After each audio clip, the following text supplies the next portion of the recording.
Assalomu alaykum va rahmatullohi va barakatuh. Do'stlar, Kia Morning aytib o'taman, bu sotildi boshidan.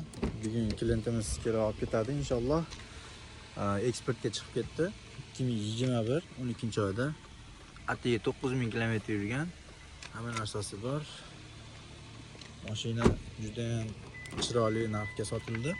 Kimga qiziq bo'lsa, do'stlar, shunaqa mashinalar kerak bo'lsa, kichkina mashinalar, Morninglar, Spark kerak bo'lsa, aloqaga chiqsanglar do'stlar, o'zimiz auksionni yutib arzon narxlarda inshaalloh eksportdan qilib beramiz.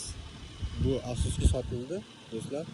Buni egasi ko'rayotgan bo'lishi ham mumkin. Chiroyli narxda olib ketdi. Eksportga chiqarib yuboramiz inshaalloh. Kimga shunaqa mashinalar kerak bo'lsa, bemalol aloqaga chiqaverasizlar. O'zimiz chiroyli narxlarda qilib beramiz. Assalomu alaykum va rahmatullohi va barakatuh.